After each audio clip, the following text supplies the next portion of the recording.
Hello and welcome to Tool Rant Tuesday with Jewel T. Lenard. You know how we do it. This is where I pick a tool out of the plethora of marketing tools and I just rant about it. But not just to complain. We come up with solutions here to help entrepreneurs, founders, freelancers, to be able to use these amazing tools in a way that's beneficial to our business. Okay. So today we're talking about none other than the campaign. Okay. Now, this is the thing. Let me not hide behind here. Okay. So first of all, you know what a campaign is when you do something where you send multiple, say it's an email campaign, then you create some predefined emails and then you send them out at some specific cadence to your email list in the hopes of converting those email list members into customers. Okay. So this is my rant about the this is my rant. You know, I was just thinking about Joan Rivers. You remember I'm dating myself, but Joan Rivers would be like, "Can we talk?" So here's the thing with the campaigns. The first thing is I'm gonna see. I wrote these cards. Can you? When I do this, is it backwards? Okay, it is backwards. I got to figure out how to make this not be backwards. But the first thing is that no one tells us. I didn't know this when I started doing emails. I had this huge email list of like thousands of people. You know, I mean, I was in corporate for 20 plus years. I had, you know, 2 boys. We had basketball practice. We had football practice. We had track. You know, you accumulate email addresses over time with people that you meet for various purposes. So I thought I had an email list, but that's not what we're talking about. Right? It may help when you launch to reach out to those people that are in your existing email list.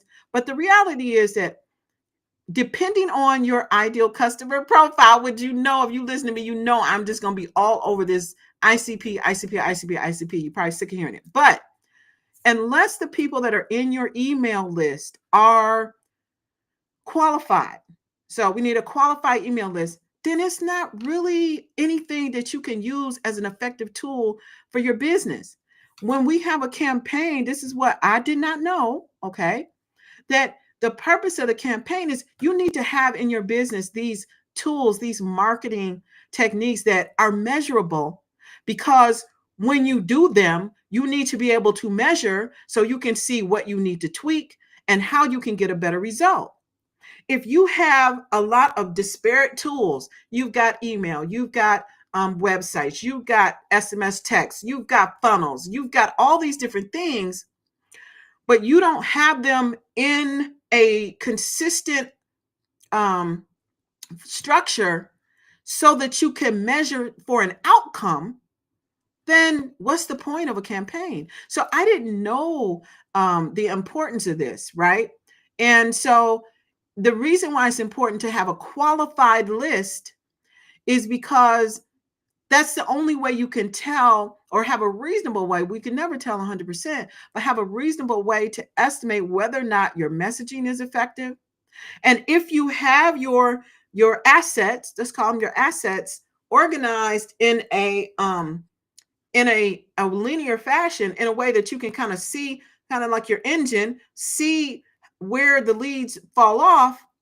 If you don't have it organized like that, it's kind of hard to tweak it. So my rant about the campaign is that no one told us that we need to make sure that it's a qualified email list. Okay. So that's point number one. It's a qualified email list. The other thing that no one tells us is that it needs to be, you need to have one campaign. Now, I'm not blaming anyone for this, because if you're an email provider, you have an email campaign. If you're an SMS text provider, you have an SMS campaign. If you're a CRM, you have some form of an email campaign. That a lot of people tailor what they provide as their solution to what they have available. So if you're a hammer, then you're selling the ability to nail nails, right? The challenge is, like, because I have access to everything on my platform, now I can pull everything together, and I can really see the value of being able to to line these things up into kind of a sequential format to measure the effectiveness of what we do. Okay. So that's my rant. But as you know, with every rant, there must be a solution, or we pitch it. And so we definitely don't want to pitch the campaigns, because campaigns are in a very effective way to be able to automate activities that can, at some time frame, depending on the effectiveness of your definition of an ICP, which is the third thing we have to have. When we have an effective campaign and we have proper messaging, because we know who our ICP is, our ideal customer profile is, then we can begin to tweak and take action on our marketing activities and fine tune them. Okay. It's the same thing as when we do, when I talked about ads, paid ads. The whole thing that we have to understand is that we are not just throwing things up against the wall to see if they stick. We really want to have a structured process so we can refine it. So what does this look like, Jewel? You're just talking a bunch of campaign gibberish to me. What does it look like? So what that means is that, say you have a lead magnet, which we talked about a couple of weeks ago, right?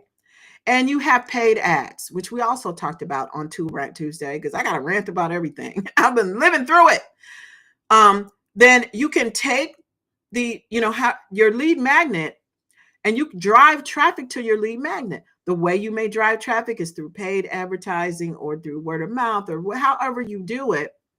So you can look at, and there's names, there's top of funnel, middle funnel, bottom of funnel, but you can look at that lead and see, if you look at your paid ads and you're tracking your metrics there, then you can see whether anyone is even clicking on your item, your lead magnet, right? So that's a great way to say, if you have a dialed in audience, then you can see, well, wow, if they didn't click on my lead magnet, if they didn't click, that means maybe my messaging is off. Or maybe you look at the people who did click, and the people who clicked on your offer actually signed up, opted in. That's what we call it, opted in to your lead magnet. Okay. So if, say, for example, you had 1,000 people to look at your ad, but only 100 people, well, actually, that would be a good percentage. Say 10 people opted in, and all the 10 people actually clicked and went to your page. And out of those 10, all 10 opted into your lead magnet, you good, because you got 100%. Like they converted on your lead magnet. So your messaging is on point. Then you go and you take that person and you put them into the next step. You want them to go through is you want them to, schedule time to meet with you, because you want to learn more about what their challenges are, so you can identify which of your solutions is ideal for them, right?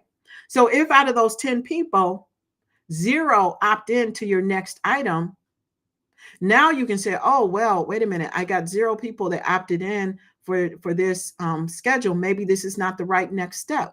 Maybe it is the right next step, but maybe the language, the messaging on it is off. So then you start tweaking that. You see what I'm saying? It's like you're turning the dials, but you can't have this level of granularity unless you define what that journey is. Like we talked about having a customer journey, and we talk about this, the revenue operations is kind of like how you take a customer through your business to drive revenue. But when we talk about, your campaign, we want to take this person on this journey through your business. Okay. And so when you do that, you're able to tweak. And eventually, once you have great stats on your people who opt in, great stats on the people who actually schedule the next step, then you're able to scale, because now you've got the good messaging because people are opting in. You've got a good process because they're signing up for your next thing. Okay. And then if they sign up, you're actually become customers, then you've got a good offer. Now you're ready to scale. Everything works together. So with campaigns, and I'm going to go into deeper detail in this in the newsletter. I was going to do a newsletter on lead magnets. And when I started thinking through how to provide value, I realized that the lead magnet, while it is amazing as a way to provide information, I may still do that. This concept about campaign is really, really important. So I'm going to post today in the Marketing Fix for Founders a little bit more deeper dive on the campaign so that you kind of get an idea about it and how to apply it in your business. So if you haven't done so already, sign up for Marketing Fix for Founders. And so the fix, again, for a campaign, and I know this is short because we keep it short here because we're all busy, is to, one, make sure that you understand your ideal customer. You have your messaging. It doesn't have to be 100%. I know I say exact, but listen, we can only be as close as we can be. I only know so much about my ideal customer, and I just continue to evolve my understanding. Founders, freelancers, coaches, and consultants, they're overwhelmed. You need more time. You spend a lot of time on administrative tasks. There's lots of solopreneurs, and the solopreneurs have tasks that need to be done that can be automated. So it's like, where do they hang out? They're on LinkedIn most of the time, some on Facebook because they have Facebook groups. You just keep dialing in on that audience, right? It's not 100% perfect, but when you have a nice campaign set up, one main campaign that takes you from lead to customer, and you're able to optimize that campaign by looking at the way you drive traffic to it, looking at the people who opt in, looking at how many people that opt in actually stay on the journey, and how many of those people on the journey actually convert into customers. Okay, now you can build something that's scalable and save your time and be able to work back on your product, take all that feedback and make a better product to build a better business. Okay. So with campaigns, again, what we want to do is, as I started out, is we want to make sure that if it's an email campaign, which email is really the only thing you own, right? Because Facebook is shut down, LinkedIn is shut down, YouTube. I've known people to lose their channels. But when you have an email address, granted, the open rate may not be amazing like SMS, but if you have an email address, then you have something where they're consistently accessible to you. Okay. And then it's your job to create content that's compelling enough and interesting enough for them to want to open it. Right. That's the next challenge. There's never a lack of challenges as an entrepreneur. Never, ever, ever, ever. Right. So the key is to have a qualified email list. If you're just thinking, well, Jewel, okay, I get it. Campaigns are important, but where do I even start? I would start there. I made a post. I actually deleted my email list.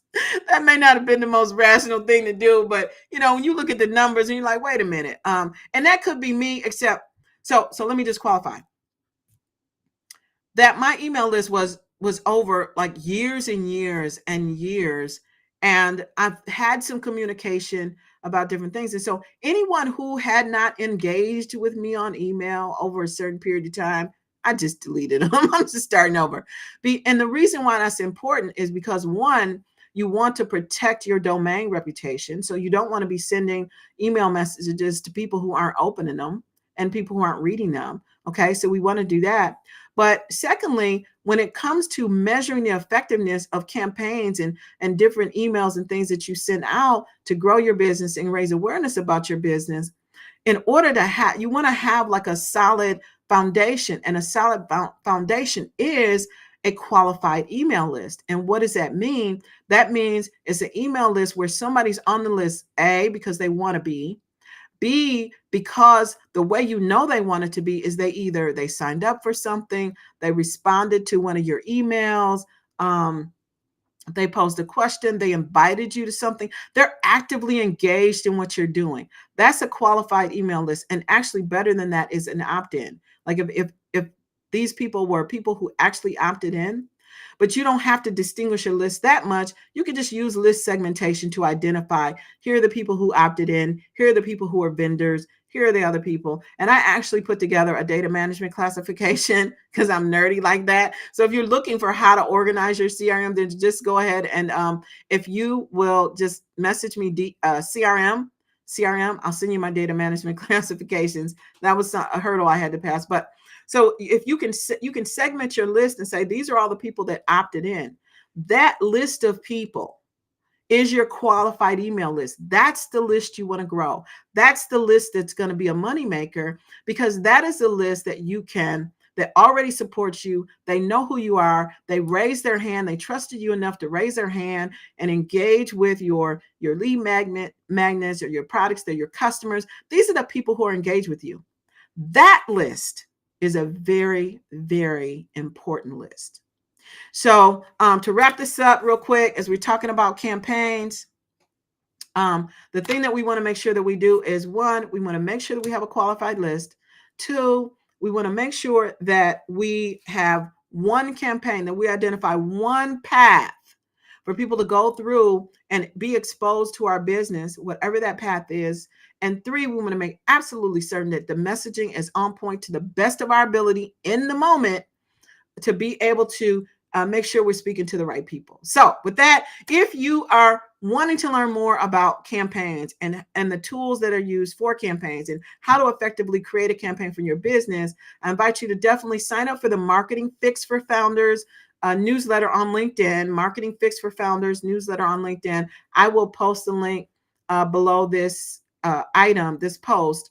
And I'm going to actually post today some more detail on this, on how to, on the importance of the campaign, so that you can begin formulating what an effective campaign might look like for your business. This is Jewel T. Leonard, and I am excited to be here to help share, rant, and share solutions to ways that we can make our marketing more effective.